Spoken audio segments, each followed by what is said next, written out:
Shocking update, gaano katotoo? Chris McCullough to Hinebra, kapalit ni Tony Bishop? Yan nga ang ating mga tatalakayin.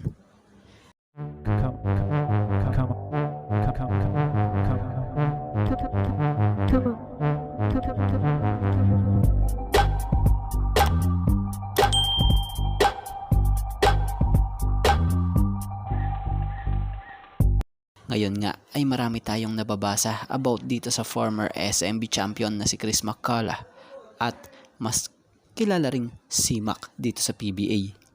Si C-Mac ay isang former NBA player, 29th overall pick ng Brooklyn Nets taong 2015. Taong 2019 ay ito'y naging parte ng SMB bilang import noon sa Commissioner's Cup. Sa stint niya sa SMB ay walang masasabing negatibo dito dahil ang gaganda ng pinapakitang laro nito or mga laro dito nga kung saan dinala niya pa nga ang SMB sa isang championship game hanggang sa nakapagkampiyon or nabigyan niya ng kampyonato ang team na ito. So nakilala si C-Mac dahil sa pambihirang talento nito sa court dahil kahit na matangkad siya, mahusay nga siyang magdala ng bola at pumick up sa mga sistema. So si C-Mac nga rin pala ay isang player na napamahal na rin sa ating bansa at handa nga siyang magsakripisyo kapalit ang pagiging gilas naturalize. So si C-Mac mula noon hanggang ngayon patuloy pa rin tong nagpaparamdam na nais niyang maging parte ng Gilas Pilipinas at mabitbit ang karangalan ng bansa. Bihira ang player na ganito. Kaya naman sana mapansin naman ito ng SBP dahil kung tutuusin, nasa punto pa ito ng kalakasan dahil na nga sa 27-year-old pa lang ito. So, fast forward na tayo.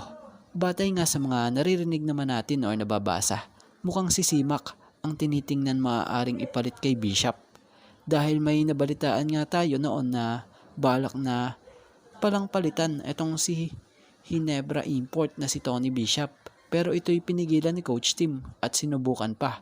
Pero ngayong nasa alanganing standings ang Hinebra, matunog ang usap-usapay pagkuha kay Chris McCullough na isang former SMB import champion.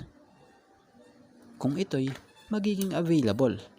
At isa na nga sa sample natin dito sa nabasa natin gaya dito sa post na to.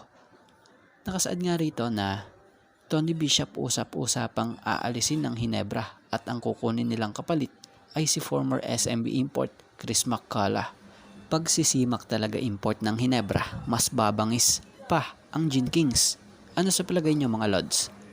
So para nga sa opinion natin opinion natin dito, may point naman na makapagbigay ng magandang laro si C-Mac sa Hinebra. Dahil NBA caliber nga siya at bata pa. Sanay na sa mga fast-paced game. So si Tony Bishop kasi, di naman sa kinukumpara natin, medyo aminado tayo dito na may edad na at veterano na at di na talaga ganon kabilis na nakakasabay sa pagtakbuhan na ang sitwasyon at gitgitan ng laban.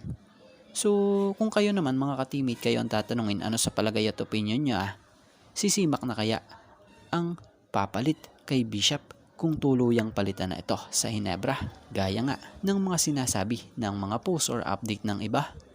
So ano sa palagay nyo? Bagay ba si C-Mac sa Barangay Hinebra?